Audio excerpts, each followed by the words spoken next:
एक राजा असते, बऱ्याचदा मी सांगितलेली गोष्ट, दरबारात बसलेला असते, बसल्या बसल्या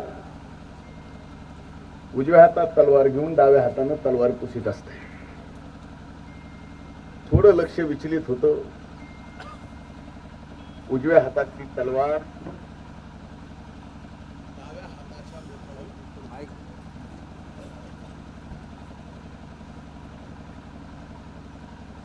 आणि राजाचा अंगुठा तुटतो.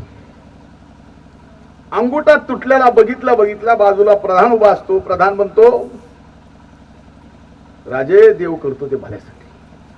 राजाला येतो राग, तुझ्या मायाला माझं अंगुठं तुटलंय, प्रधान म्हणतो देव करतो ते भल्यासाठी.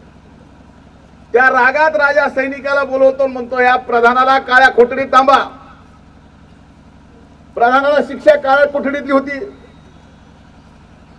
आणि बऱ्याच दिवसानंतर राजाला हुकी येते की चला आता आपण शिकारीला जाऊ.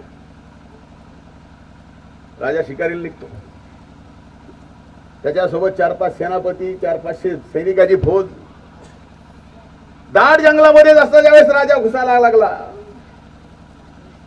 200-400ची फौज तशीच मागे पडली. राहिले 2-4 सेनापती, तेही मागे पडले. आणि दाट जंगलात गेल्यावर तिथल्या आदिमानवानी राजाला पकडलं. पकडून त्या आदिमानवानी त्यांच्या राजाकडे नेलं. तिथं नरबळीची प्रक्रिया चालू होती आणि त्यांना नरबळी पाहिजे होता. त्या आदिमानवाने सांगितलं, म्हणले बघा आम्ही नरबळी आणला. राजा खुश झाला. रिवाज प्रथेप्रमाणे चालू करा. त्यांच्यातला सगळ्यात म्हातारा ग्रस्त त्या ज्यावेळेस राजाला अंघोळ घालायला लागला, त्यावेळेस म्हाताऱ्या ग्रस्ताला कळाला, रे ह्याला तर अंगुठाच नाही, नरबळी असं जमत नाही, तो अभंग पाहिजे, भंगलेला नसला पाहिजे, खंडित नसला पाहिजे. ते बघितल्यानंतर त्या अधिमानवाचा राजा त्या राजाला सोडून देतो. राजा पळत पळत राज्यात येतो. आपल्या राज्यात आलेल्या दरवाजा समोरून म्हणतो सैनिकाला, अरे अगोदर प्रधानाला सोडा. प्रधानाला सोडलं जातं. राजा पळत जाऊन प्रधानाला मिठी मारतो. जंगलातला सगळा इतिवृत्त प्रधानाला सांगतो राजा. मग राजा म्हणतो, तू म्हणला होतास ते खरं आहे, देव करतो ते भल्यासाठी.